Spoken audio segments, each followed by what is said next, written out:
Sadly, the sector has been silent, and the few headlines we see around the world point towards the disgrace of heritage sites because of lack of visitors, and therefore an apocalypse is predicted in the near future, a narrative of fear and uncertainty. Others are happy putting collections online and virtual visits to places. This pandemic has surfaced the struggles of human beings and is forcing us to reflect. Cultural heritage is not present in any of the reflections. If this is the time of dogma's failure, maybe it's also time to reassess the dogmas on cultural heritage. My observation is that practitioners, academics, and others involved in the field have settled on a given rationale. Cultural heritage is because it serves a purpose that is effective when and only when we have the opportunity to trade it for sensations, sentiments, or feelings. In short, when heritage can be experienced, as opposed to being significant, valuable, or important for what it represents. What the current pandemic is exposing is the fact that the purpose of cultural heritage is one of a product that is experienced only in person or by personal contact with the asset, lacks connection at the levels argued by current doctrine, which are abstract and foggy, identity, pride, legacy, and others. So if reality is showing the limited connection between us, regular citizens, and cultural heritage, then who are the real players of the so-called cultural heritage industry? And even for those that hold an interest on the idea of heritage and heritage assets, they seem to have forgotten the revenues and economic success of their industries in the past. Heritage has vanished from ads and logos of the hospitality industry, the transportation sector, or culture and education. If we turn that rational heritage experience into a different question, like what would be of the tourism industry without heritage sites to visit, country slogans, or products like cheese, wine, and many others, why haven't they campaigned for cultural heritage? It seems to me that heritage is part of an agenda only when it reflects economic wealth, which is not good or bad. It only makes things clear at this point. This leads me to my next observation. If cultural heritage is a kind of commodity that serves many, national GDPs at the top of the list, while the idea of cultural heritage has proven to be of so little relevance for the general public, like now during this pandemic, people that cries all over the world for equity and opportunities, which by the way is also the case of heritage assets, some get the attention, care, love, and resources, while others live of a dream to be rich. Isn't this the time to reassess the role of cultural heritage or our role in connection to cultural heritage and heritage assets? In those terms, the clear difference between commodification of heritage on one side and the need of equity and opportunities on the other show that they do not serve one another. Maybe the system that we have created, mainly supported by multilateral bodies, have failed in connecting those two different and opposing components into a realistic perception of what cultural heritage is, who gets the benefits of it, and who simply does not feel the connection to it.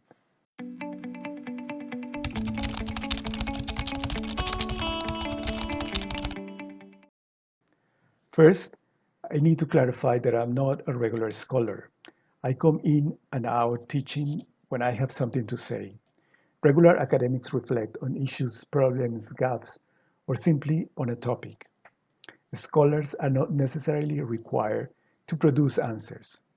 Having said that, universities and research centers have followed the system created for cultural heritage, which means using scholarship coming from ICOMOS as the main source of knowledge, endorsed by UNESCO, the face of cultural heritage as we know it and understand it, and ICROM as the laboratory that puts in practice the information coming from the other two, and feedback experience. To challenge core dogmatic knowledge outside those three organizations make little sense and have no real impact on heritage assets. Therefore, intellectual production from universities and research centers follow what has been given as dogma. Some focus on the intangible component of heritage, others on management, others on technological developments of conservation, war and conflict, so on and so forth. What I follow with interest is a movement that took place mainly in Scandinavia of critical heritage studies, where it's possible to see approaches and discussions that are challenging and more important, approaches that cross through disciplines, sectors, and platforms of study. Even in that context, I have only been able to see studies of other pandemic stages in the history of humanities, which is relevant, but does not address the issues I have presented here.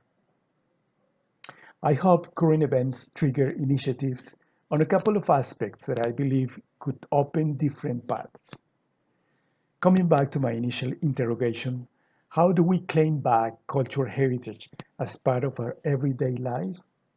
Which means shifting from heritage consumption to heritage utilization, which in my opinion signifies to incorporate heritage sites to our needs. This pandemic has highlighted the urgency for food security globally. Maybe our cultural heritage will have better opportunities if connected to food production as a contemporary value. If heritage is able to produce food locally, it is capable to develop gastronomy, a so-called intangible, oral history, connection, bartering, nutritional contribution to local neighborhoods, and so on. Probably carbon emissions can serve not only as a value, but also as a currency. I want to make a special emphasis on gastronomy, given its pivotal role at crossroads of capital, finance, social life, food production, sustenance.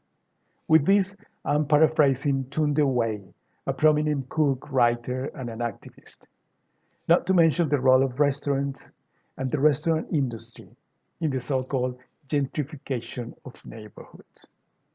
I also hope to see more research on the ecological footprint of visiting and using cultural heritage as we have. Most probably, we will be able to assess cultural heritage in its real impact to the planet and assess the impact of the dogmatic documents that have driven the idea that cultural heritage has to be preserved at all cost. Above all, I would like to see the return of the concept of memory in capital letters to the fundamentals of cultural heritage. When that happens, we might be able to slowly deconstruct the political component of heritage, its uncontroversial manipulation to suppress or highlight national narratives and selected communities. When that happens, we might be able to understand and embrace cultural heritage as a testimony of our own decisions and change. Heritage as a mirror of our own self, rather than a protagonist of our life. Maybe then we will be able to see ourselves with all components of our past, including those that cultural heritage claim in the present. In current times, when political leaders seem to find dictatorship attitudes fit to address the pandemic, cultural heritage should stand independent to mirror events rather than echo the status quo.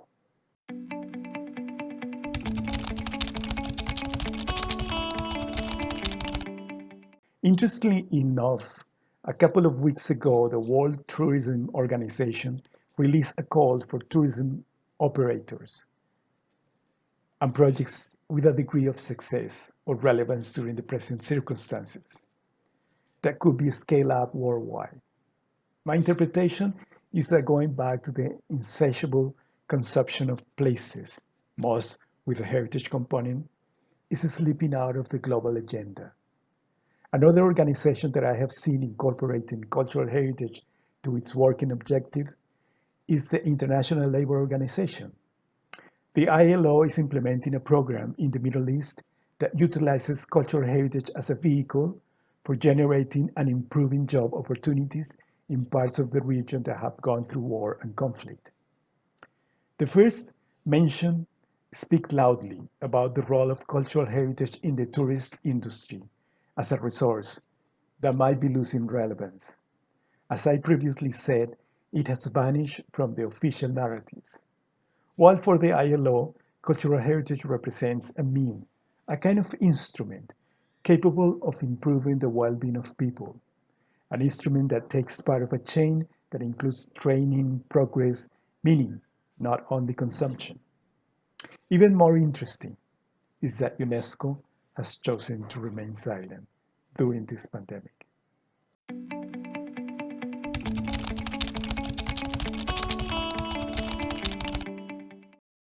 My perception is that big NGOs with global influence are facing what any other organization around the world is facing: financial constraints. We will see how the coming months reveal a more realistic understanding of cultural heritage and who are the beneficiaries at large. I have my hopes in small-scale organizations that function locally. For instance, I closely follow the work of Heritage Watch Ethiopia and its urge to connect cultural heritage and food security in rural sites located in the most turbulent region of the country. Hopefully, we will be able to see big players turning their eyes towards initiatives with the capacity to impact inequity and poverty in a great manner.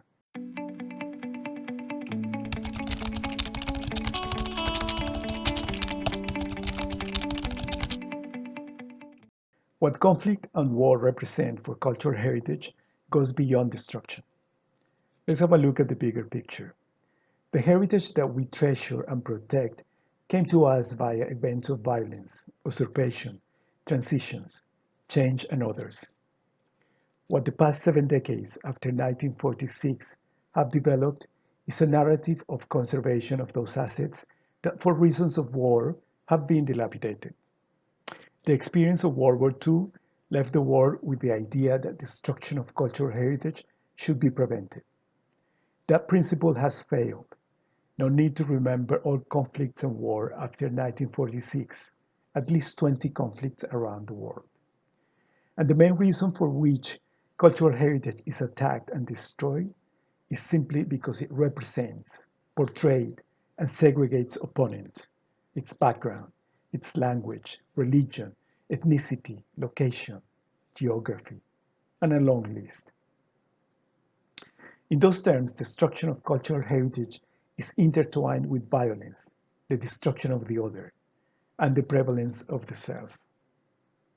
Unless we reframe cultural heritage to accept and incorporate memories, meanings, and significance to many, including contesting communities, cultural heritage will only be an easy target to deliver political messages.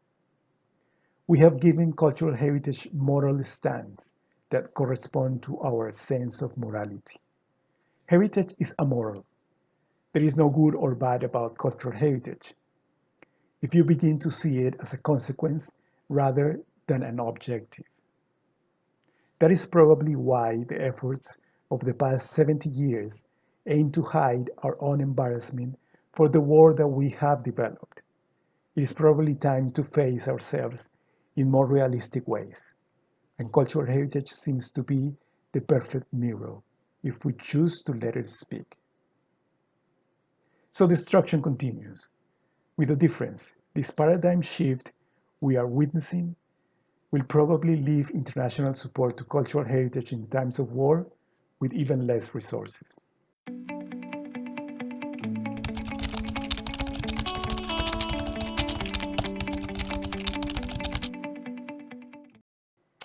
It would be cruel to see an opportunity in a landscape of sorrow and depression such as this. However, a quick look at how narratives have shifted the past weeks cannot hide the big topics of the world. This is not the platform or the time to discuss those. Nevertheless, knowing the huge relevance cultural heritage hold as a witness of time and how the sector has chosen to remain silent, there are opportunities to reflect and react. As mentioned before, if we assess how cultural heritage has been functioning until now and its impact on the planet, there is room to develop contemporary values. For example, free carbon cultural heritage, a heritage capable of producing food, use clean energy, and manages waste and water processing to cover the needs of its visitors. Cultural heritage incorporated to alternative platforms. Food is one, rights is the other one, justice and equity another one. My point is that this pandemic has revealed that cultural heritage and its system does not stand alone, but in reference to something else. It requires new lenses of analysis, new platforms of development, new and contemporary set of ethics. If we're not able to contribute to current events effectively and meaningfully, we are not relevant.